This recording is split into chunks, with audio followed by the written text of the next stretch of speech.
I'm Ariana Grande. Hi, I'm Cynthia Erivo. And you're listening to the Broadway Podcast Network. Visit bpn.fm to discover more.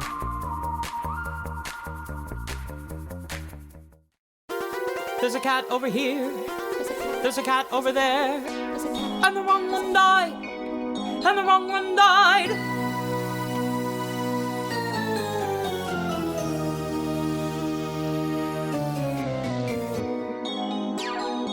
Welcome to The Wrong Cat Died, the podcast breakdown of the catastrophe. I'm your host, Mike Abrams, and today we have another amazing guest. You may know her as the host of the fellow Broadway Podcast Network show, The Dramatists Guild Presents Talkback. She's also a award-winning playwright and actress, but she's here today to discuss Cats because she was Sillabub on the third U.S. national tour. So welcome, Christine Toy Johnson, and thank you for joining me. Thanks for having me. I am excited. I always love anytime I can talk to somebody else from the Broadway Podcast Network that knows Cats, because I really thought for a long time I was the only person that talked about it. Oh, really? I think, yeah, there's not a big Cats podcast market. I think I'm the sole person there right now. There was a couple that have popped up and have faded away. So I'm carrying the Jellicle torch. Amazing. So I want to start. I always love, my first question usually is to everyone is asking, their first experience and love of the show. And I've talked a lot to the 2016 revival cast and the most recent US tour and super fans who are, who generally saw the 1998 movie in school or something like that. But your tour predates some of this. So I always love hearing, what was that first, what was the interaction to becoming part of that cast, this kind of infamous tour? And what was just your take on, the show at that time when it was so a little bit new, so unique, and the first time it's really going nationwide for people to see? Yeah, it was really a very exciting thing to be a part of because, as you said, it was the first company that really was traveling around the country. The first national tour did some longer sit-downs in, I think, Boston, Chicago, DC. The second national was actually the Los Angeles company, so they sat in Los Angeles. And then there was us. And so the whole process from auditioning to being hired and then going into the rehearsal process. And then we opened actually in West Point. And I remember this really clearly because our very first audience was made up of all the cadets from West Point. So it was a sea of people in white uniforms. Wow. And then we didn't know how they would respond because who knows? And they stood up at the end and cheered. And it was really, really exciting. And then that is crazy. Yeah, isn't that cool? And then every city we went to was seeing the show for the first time. So we were sold out everywhere. The audiences were just so excited to be there and clamoring for the show. I remember the first stop, I think, after West Point was Atlanta. And we were in a cab, a couple of my castmates and I were in a cab from the hotel to the theater. And so I think we said, we're going to the theater where Cats is playing. And the cab driver insisted that we were wrong about the title. He insisted that it was really called Those Darn Cats. And we said, no, the show is called Cats. He said, no, I'm sure of it. It's Those Darn Cats. Okay. Those darn cats. Just please take us to the theater where Those Darn Cats is playing. Yeah. I love anybody who's just adamant that when they're wrong, especially trust me. What do you know in the show? I'm positive. So walk me through what before you get this role, what was the buzz around even the audition? Was it because again, it's still kind of new. Was there a lot you knew about it? I had seen it. I am one of those people who I think you've talked to before who said, I believe it was more fun to do than to see. So I was not, admittedly, a big fan of the show when I saw it. Oh, okay. No, let's talk about that now. Forget my other question. Tell me about your first experience. Tell me about what you did not enjoy. I just thought it was so weird and I didn't understand what was happening. I didn't really understand the story. On the other hand, it was certainly fascinating to look at. There were just you just never saw anything like that before on Broadway. And I want to say also that I grew up in the suburbs of New York City, so I was lucky enough to have Broadway as sort of my local theater. Wow, and so yeah. I saw a lot of shows, and this one was just, it really was astounding in so many ways. But I have to say, I think because I couldn't follow the story, it wasn't until we were in rehearsal and we were told what the story was that I went, oh, okay. So Macavity kidnaps Demeter, and okay. And then the kittens, and then Grizabella, and the tire. Okay, now I understand. So what was give me your story from when you saw it the first time, before you were told? What did you walk out? Like, how did you interpret the first viewing? I had no idea. No idea, just a cat. lot of cats singing and dancing. Some were, I guess, I don't know, they had yogurt things on their heads. I see now that version is a little different from the revival. They cut do you know what I'm talking about with the yogurts on the heads? No. See, that's from Peaks and Pollicles, which was cut from the revival. But we had to wear these hats that were like yogurt. What do you call it? Containers. A yogurt container.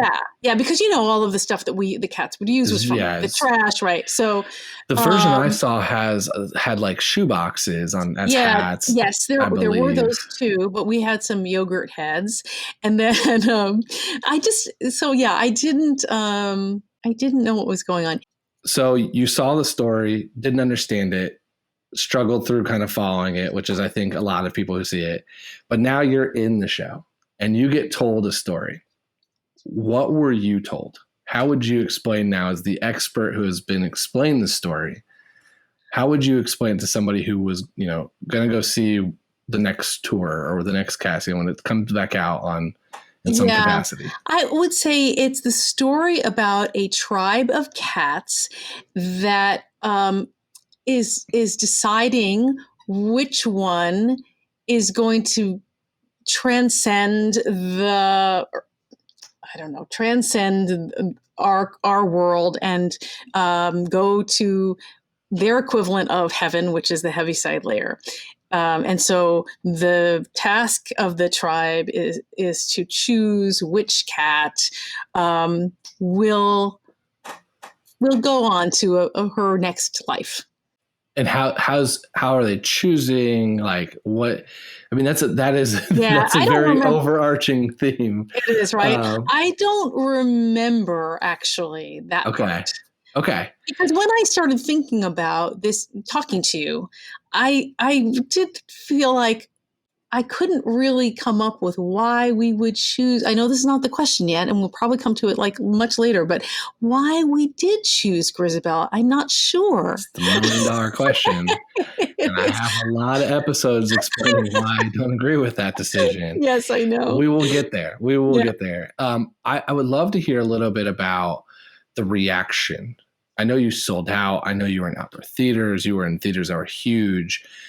What was the reaction to those darn cats? That it was like being in a rock show, really. Yeah, people loved it. People loved it, even though the longer version, which had the Peaks and Pollicles still in it, and it had also this very lengthy opera section that was cut from the revival as well, with where Gus Growl Tiger turned into Growl Tiger, so his character is usually called Gus Growl Tiger, and Jelly Lorem becomes Griddlebone, and the Siamese cats come out and they sing this huge. It's a very elaborate number with the boat and all that. And then that actually made it into the newer movie that there is a Growl Tiger Griddlebone boat seen Oh, that okay. came I out haven't of seen it. nowhere. Oh yeah, you're not missing much. Okay. But that came out of nowhere. And I feel like, again, I have done enough research on this show now I've not seen that because my whole knowledge is 2016, the 2 times I saw it, and the 1998 movie, Right. which I don't also believe it's in. Oh, wait a minute. No, it should be in the 98 Is movie. it in the 98 movie? Yeah. Okay. I have seen that. Okay. On VHS. Yes. It was on Broadway HD or on demand or something like that. And it was one of the quarantine things we watched. Oh. Also, as we were getting ready to work on this benefit we did, I had to relearn, Jellicle songs. Who remembers Jellicle songs? All the So I do want to pivot a little bit because I want to talk about Sillabub. Mm-hmm. I recorded episodes on I don't want to call them the main characters. I call them the song characters, where I really broke down everyone who either had a song or had some significant, like big part of this. As I've learned more, as I've had these interviews and these conversations with cast members, I think I undervalued Sillabub, how much role Sillabub plays, because she doesn't have just like a song, but she does play a huge part in a bunch of other stuff. But because I haven't done as much of this back research on her, I don't have as many like random cat theories or all kinds of stuff. So I'm wondering what you were told about Sillabub. Like, what is her backstory to the Jellicle tribe? I don't believe I was told a backstory, but I'll tell you what my feeling is about her. I was going to say, what's your made up? You had to have come up with your own backstory, though, or some version. Don't forget, she sings "Memory" with Grizabella. Mm-hmm. So I always think that she really represents the hopeful innocence and the curiosity that kittens have, not as opposed to, but sort of as opposed to Grizabella, who is leaning more into her past and her pain in her life. Mm-hmm. So I feel like Sillabub is, well, first of all, in our production, probably because I was so close to Joanne Hunter, who played Victoria, we were two of the really fun kittens who enjoyed hanging out. And Joanne, I don't know if she told you this story. She probably didn't tell you the story, but she used to hide candy all over the set. And so we would have certain times, especially during Mistopheles, where, we would go over to the car. We'd be hanging out by the car hood, and we'd go into the little exhaust pipe and pick out a little gumdrop or something like that as a treat during the show. So my experience was that Sillabub and Victoria were pals, and we hung out together, and we just had a lot of fun, and we're very curious and innocent and happy to be cats in the junkyard. Do you think that would be your sister then, or do you think it was just a best friend? I think she was my best friend. Okay. Yeah. Because there's a lot of the rumor mill on Sillabub is, as the kitten, mm-hmm. is that there's a lot of question marks on who's the parents. Yeah. And so I'm curious if you have an opinion. I think the most common is that it actually is potentially Grizabella. That's because that's where you sing with her. Or that is like your not role model per se, because I don't think Grizabella is necessarily a role model, but also like a little bit of the it's with being the first cat to kind of touch Grizabella in that moment. That is the thought of where it could be mom, or it could be. I never thought of that, honestly. I don't think we went into as deep a dive as we would normally in the dissection of backstory and etc. That's what I'm trying to figure this out. This is the whole thing I've become interested in, is just understanding what cats are doing outside the show. That's fascinating. I will tell you that when I was listening to your interview with Michael Kushner, and he was talking about Quaxo. And, those cats have also a whole nother life. And I was thinking about Plato, the cat Plato. Mm-hmm. And in our version, this is just something we made up. The actor David Roberts, who played McCavity and Plato. He did those both roles. At the curtain call, during the curtain call, when there's like a free for all, we're just jamming out and doing whatever. He actually, he's a great tumbler. He taught me how to do a cartwheel over the run, over the over the year and a half that we did the show together. So maybe maybe Plato was involved in parenting Sillabub. I don't know. Now, I've never thought about that until now. So if we didn't have a rumor, we're starting a rumor. Yeah, let's start it. That Plato could be Sillabub's father. Mm-hmm. Okay, I'm just gonna add this. I mean, basically, the way that this Wikipedia page, from what I've seen, is that most of these rumor mills are started because someone added it for some other thing. So right now, I'm gonna add this, and this is gonna be the source. Okay. It says that Plato is now the father of Sillabub, potentially in one cast. Yeah, anything's possible. As verified. What other? As verified by Christine Toy Johnson. Oh my God. That's how this all works. This is all the whole rumor mill. I believe. I'm confident that this is the way the entire Cats like family tree and all of these rumors are started, because of.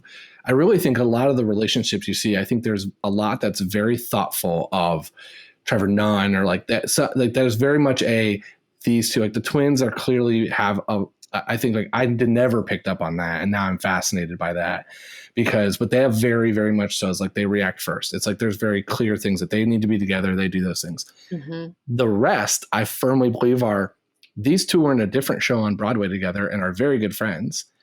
And whether their cats are supposed to be together or not, they're going to kind of play off each other. And now there's this rumor that maybe those two are together or brother, sister, or this. And it's like, no, it's just like those two are friends. Like those two are friends off stage. And that's what happened. I have to say, I'm a little ashamed to admit that I never thought of who her parents were, because as a playwright and an actor, I sort of pride myself in doing a lot of deep thinking about characters. So really, I'm really sad to admit that I never thought about her parents before. What other characters did you have thoughts on their backstory? Whether they're like what were told to you or just like... Demeter, for sure. Demeter and McCavity. Abusive relationship. And so that's how the whole play starts, with her darting around, I think, trying to avoid him. And then, of course, he has that whole section who's the Rumpus Cat. And do you know that part? Was that still in 2016? Maybe. I don't remember if that was in the 2016, to be honest. But yeah, I also was mesmerized in 2016, and none of this, like, there could have been a lot of stuff that happened that I'm just like, I don't remember a single thing, because I've learned the show as I've recorded these episodes a lot more than I ever picked up the 3 times I've seen it. Well, I think that that's part of it, that there's so much up for interpretation. And so you can just let your imagination go wild and think about all of the things that are in the backstories. Mm-hmm. Do you think anybody, when they were watching your tour, like any of the cadets, were sitting there going like, those two, definitely mom and dad? I doubt it. Look, I have great respect for the longevity of the show and how the music is fantastic, and how innovative it was, especially at the time that it began, because people weren't, the costumes and the set design and the lighting and all of the magic that really happened was very innovative. And perhaps that's why we didn't spend so much time on the dramaturgical elements that we're now discussing, but that, just to learn the whole thing was a lot. And then to, do justice to the choreography and entertain the people with it. And what I've learned over time with your cast is that it's not just that you learned the Cats choreography, but because of the benefits you were doing at the time, you were learning all kinds of other stuff. Yeah. I took a 6-month period off in the middle of the tour. So I was not in the the benefit that Jonathan and Joanne talked about, where they did the chorus line. They learned a lot of the stuff from a chorus line. But I did do other benefits where I think I was mostly singing. Somebody sent us a recording of a benefit we had done, I think in Cincinnati in the end, or no, Boston maybe. So towards the very end of the tour, and they had a recording of it that's quite good, and sent us all of the songs, and it was pretty amazing to listen to it. An audio recording of each song, and also very, very, very sad to hear the voices of so many people that we lost in that time. Yeah. So I actually would love to hear a little bit about the benefit that you did last year in 2020. Mm-hmm. I know you were very involved, both helping, to write it, and then also you saying part of the memory that you redid. Tell me about how that came together and your involvement with it. Well, in the spring, so early in the pandemic, we have a Facebook group still that we keep in touch with each other in, and Austin Chaton, who was the original standby for Old Dude, said, "Hey, I think we should get together and do something for all of our colleagues who are really suffering from having lost their jobs during the shutdown, and how can we help? What can we do?" And so he approached Jonathan Cerullo, who was Skimbleshanks and who has become a director and a producer, and Joanne Hunter, who has become a Broadway choreographer. And, so people just came together and said, yes, of course, what can we do to, and Jonathan's idea, of course, was to approach Broadway Cares and the Actors Fund. And so that's how it all sort of started. And because Joanne has worked with Andrew Lloyd Webber on School of Rock and his upcoming production of Cinderella, she was able to get us into talk with really useful and make sure we had the permission to do everything, because we wanted to do everything right. We wanted to make sure we had all the permission to do things. So then we talked to people at Broadway Cares and at the Actors Fund to make sure that they were on board, and then we got a date that we could release the whole program, and Jonathan and Joanne and I think also Jimmy Walski, who had been our dance captain, and Austin, I think they were in on the beginning meetings to kind of conceptualize what it should be, and it turned into a half-hour-long program. Mm-hmm. Where I think we had 34 of us involved from the original touring cast and including any replacements. That everyone was invited to participate, and Joanne happens to be also married to Brian Ronan, of course, Tony Award-winning sound designer, who was on our show as well in the second year, and so he helped us with the sound mixing, because you can't everyone who has done this over the last year will understand, to try to record singing and with a lot of people is very difficult. So from remotely. So we each had to record our sound and then videotape ourselves, and I recorded the sound separately so it would sound better, than just singing into my phone. Mm-hmm. And we also did, my husband's a photographer and filmmaker, so we also went outside and we had different locations, and we did the whole thing. But so they had asked me to write a script based on the concepts they already had come up with. So that was a very fun assignment to do. And then when we talked about including memory, it just made sense to have not only the Grizabella section, but to have Sillabub also to represent, like I was talking about before, the hopeful sentiments of the song. Yeah, and it came together beautifully, which I think. Yeah, it was such it was very intense, and to try to also relearn Jellicle songs. I'm not going to lie. But also, and so it was very labor intensive, and Jonathan worked so hard on it, but I was so proud of how it ended up, and the editing. And I'm really sorry I can't remember the name of the editor. His first name is Matthew, and I'm really sorry that I can't remember his last name. But he did an amazing job. And Matt Zarley, who was our Pouncival, he directed and conceived of the memory section, which I think is quite brilliant because it shows what was happened to Broadway and New York City, and the sadness that we've experienced in Broadway shutting down, and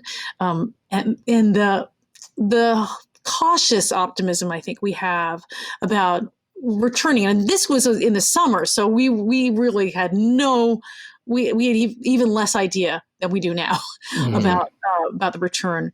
And we raised, I believe, $25,000 in that one weekend. And I believe the donation page is still up, so people have a chance to still help. And it all goes towards the COVID-19 relief fund that Broadway Cares is sponsoring on behalf of the Actors Fund. I believe that's how to say it, but they're in collaboration with each other, and it all goes to people in our industry who have lost a lot of their livelihoods during this time.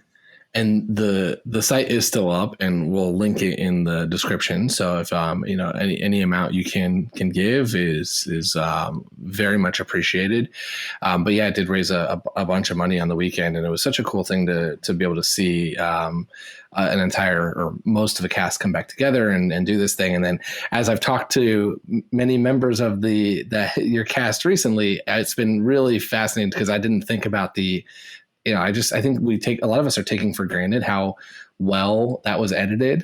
And it's just like, oh yeah, everyone's saying, and someone, it's like, oh no, everyone's saying, and someone pieced that all together. Yes. And it was seamless. So it was like very, very, very well done. And it made it a fun 30-minute experience to watch and get to hear, not a new take, but like another version of memory, and which was beautiful. And kind of get to hear stories in between and everything that happened. So I thought it was like a really fun benefit to get to thank you to participate in, to help and to see. Yeah, and Leslie Ellis sings just this beautiful, beautiful rendition of Memory. It's been great to be reunited with a lot of people working on this.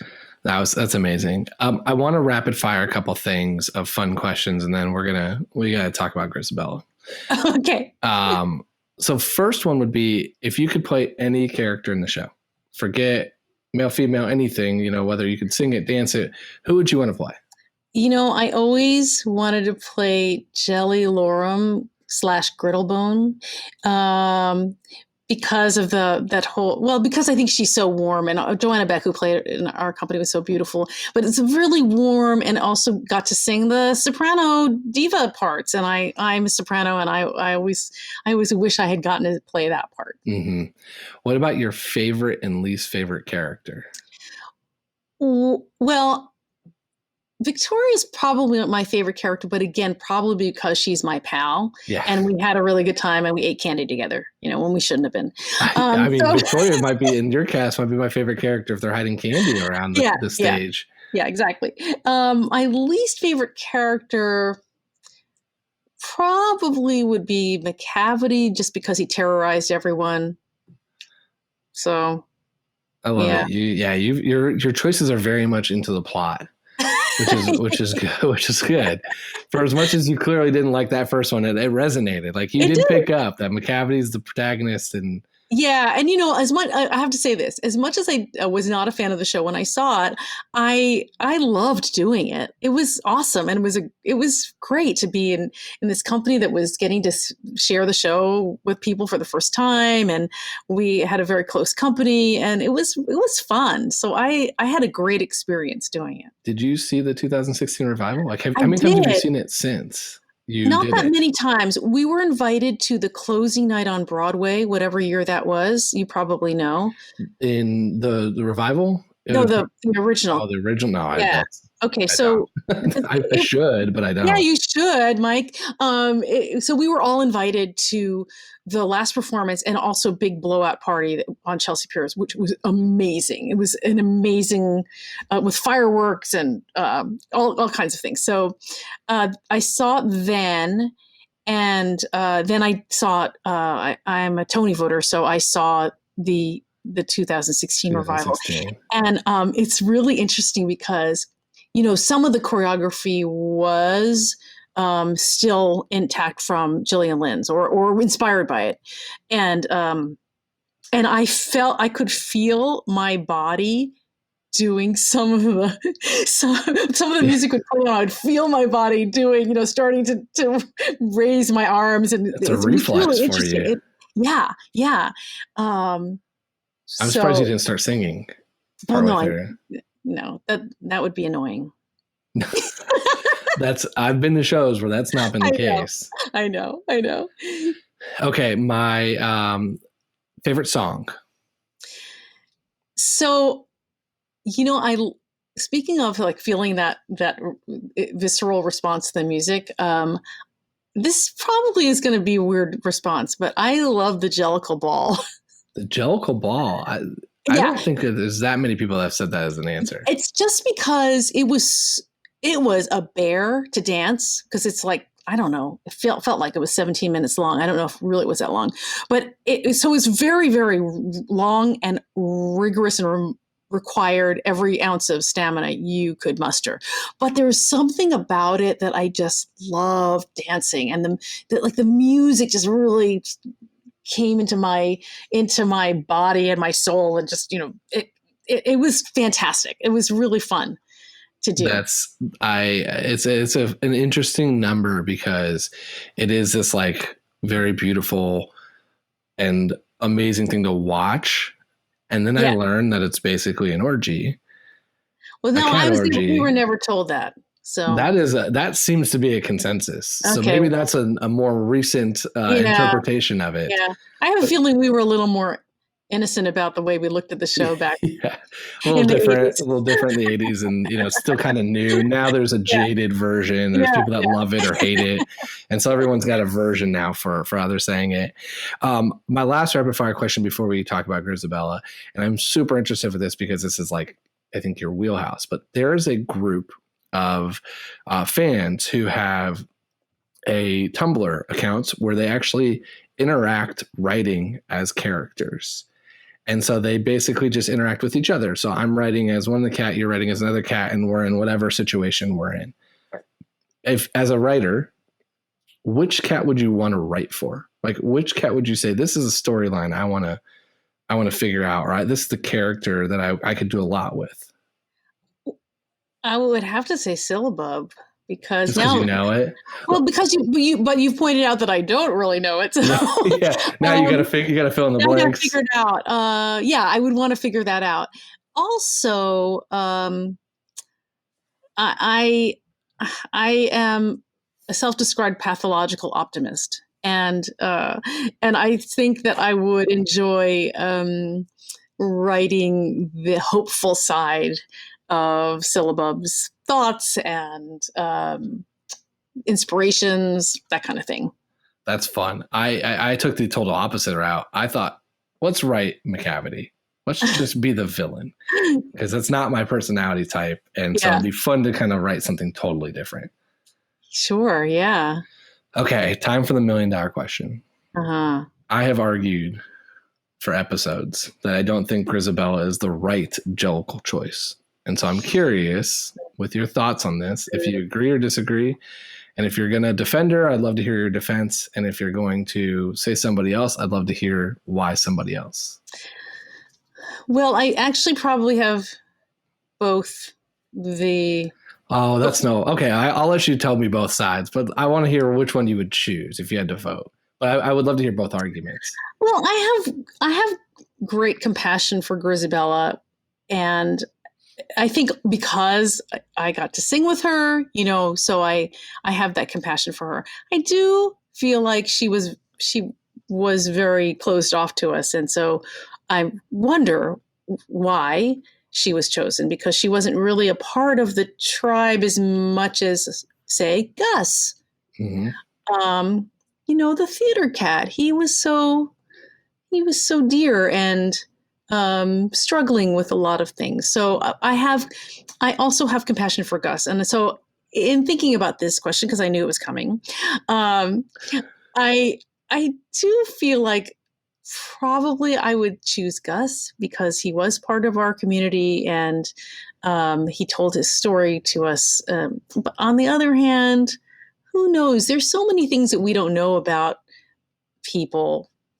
We don't know about their history, and so I would be loath to turn my back on Grizabella, knowing that she had so much hardship in her life. I mean, look at her clothes.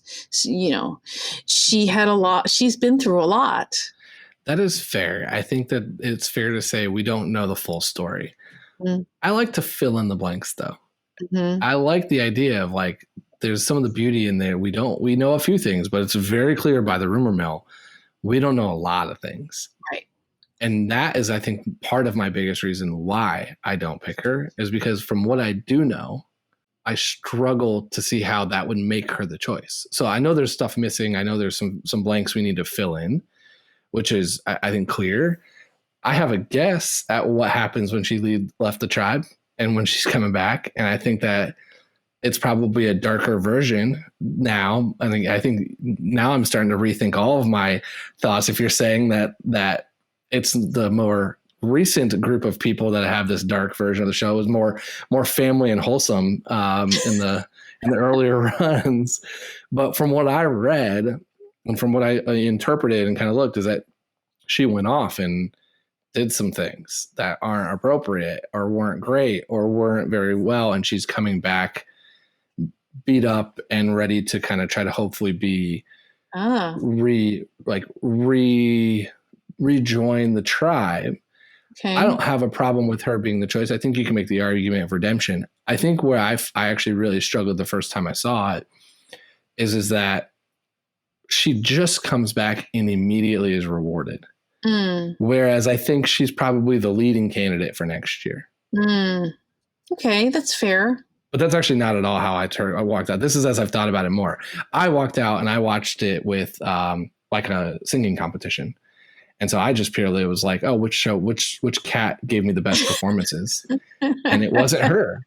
I mean, and it was great. Like her memory is, amazing. Like there's no doubt that it's fun to watch someone belt that. But I'm like, yeah, if America's voting, if I'm voting at home on my phone, like everyone else at, an American Idol, X Factor type of thing, like I'm probably voting for Tugger or I'm voting for Mr. Mustopheles or somebody else where I was like Munglu Jerry and Ripple Teaser, where I was like mesmerized and like really blown away by. Well, let me ask you this though. So, but all of the cats that you just mentioned seem to be pretty much in their prime. Yeah. So would you really want them to then go off into the Heaviside Layer? I think it depends on what you think happens with the Heaviside Layer. If it's a reward for being the best performance, which is how and I know my interpretation is wrong. The answer should be Gus. That's the most common real thought. But when I watched it, I thought I was watching those darn cats X Factor. And I was very, very, very confused. And I was like, oh, when you watch an X Factor or some of these other shows, they have all ages. They have kids to adults to like very senior. And it's not, there's all kinds of pieces to that. So I thought everyone's eligible, and they're, instead of winning a show and $1 million, a Vegas show and $1 million, it's, you get to get killed. And I was like, it's already a weird show, but that was how I interpreted it. So that's why I know that's the premise I've kind of taken. But if you really do look at it, I do think the part that I struggle with Grizabella is that to be rewarded right away after being gone for so many years, and then coming back and being immediately selected seems off to me. Okay. That's my hot take. Okay. Yeah, I had not.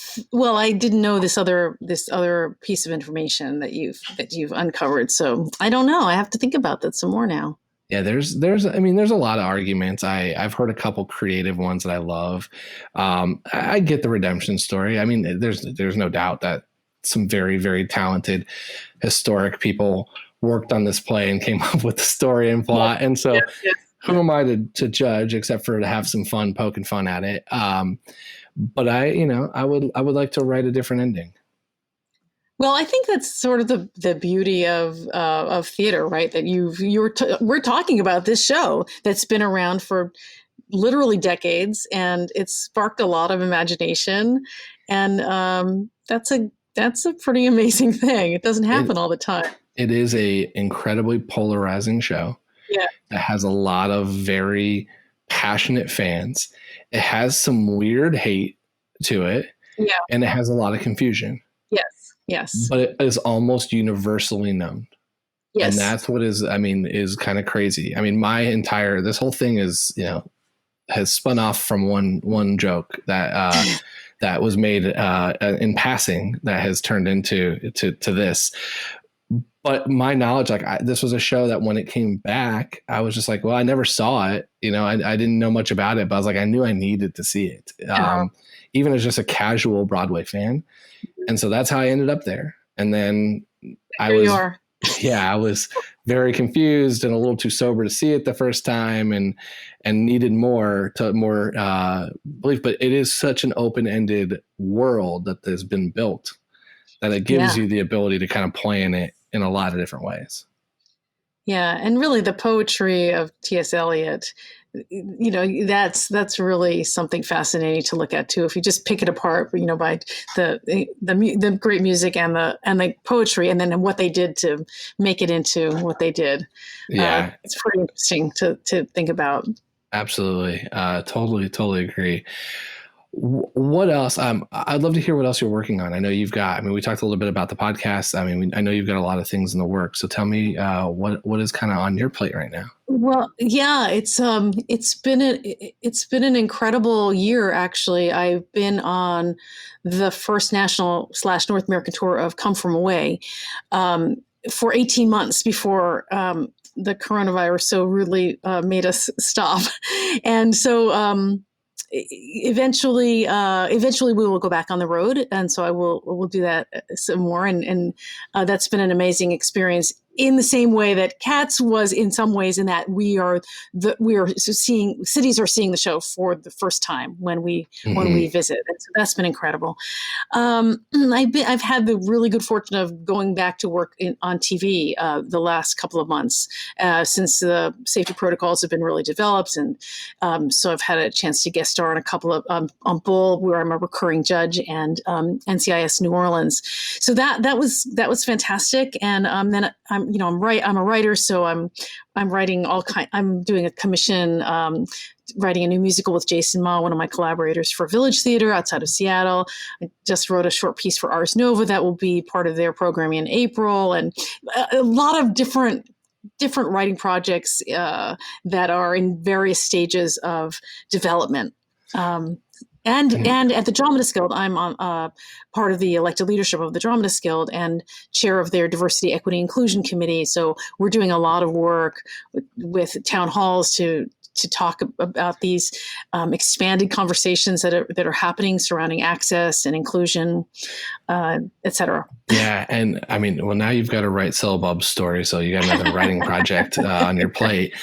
Tell me a little bit about Talkback, because I'm very familiar with it, and I think it's just such an incredibly powerful podcast with really incredible topics, and so I'd love for people to kind of know a little bit more about it too.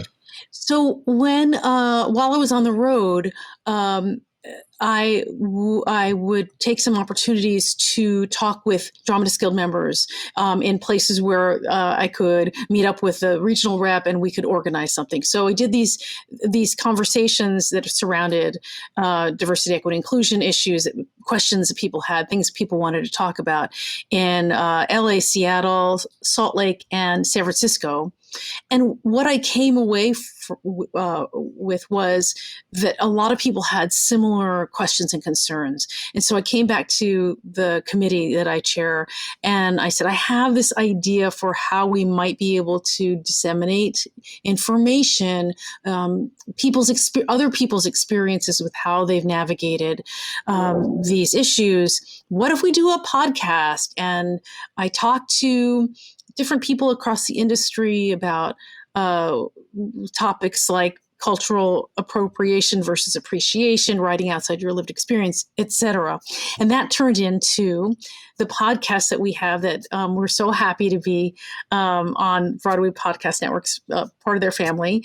And we've done 2 seasons. The first season we did the regular way in studios with in the room with each other. I was on the road, so they would get me space in a studio in wherever it was, like Chicago and Cleveland and all these places, and we could talk to each other, but in studios. And then, of course, this season in the summer, we all did from our quote unquote home studios with our, now we have all the equipment that we need, except for actual booths and engineers in our homes. Yeah. But so there are 2 seasons. The first one focuses on diversity, equity, inclusion issues. The second one focuses on access.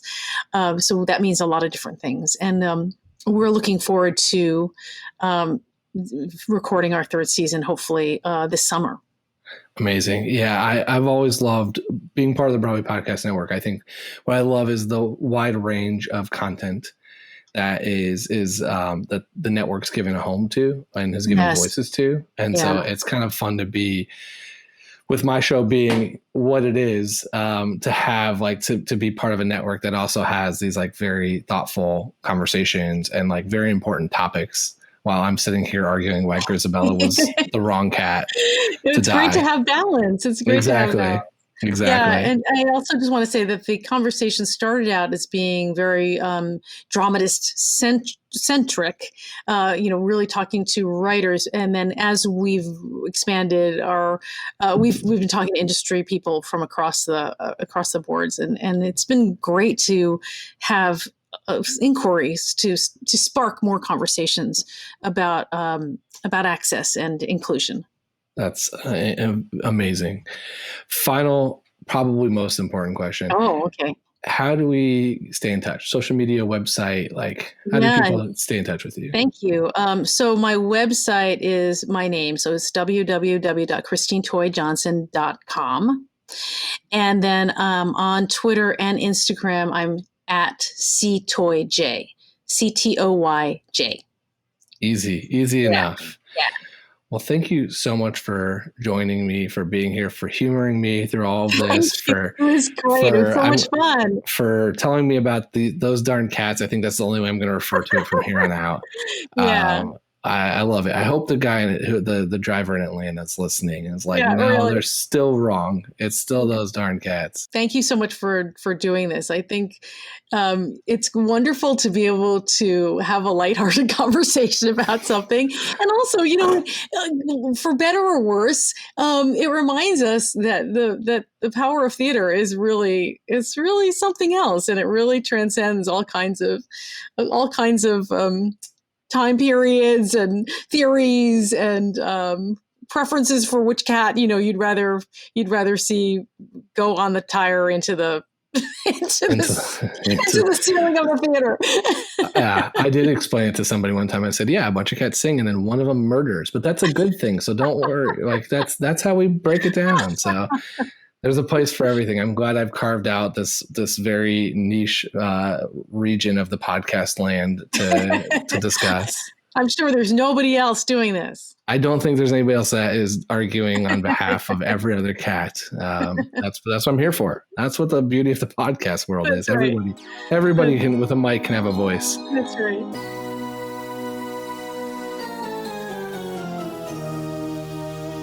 Well, thank you again. And thanks everyone else for listening to this episode of The Wrong Cat Died, the podcast breakdown of the catastrophe. To follow along, you can subscribe on Apple Podcasts, Spotify, Stitcher, or anywhere else you listen to podcasts. Follow us on Twitter and Instagram at The Wrong Cat Died, or check out our website, thewrongcatdied.com.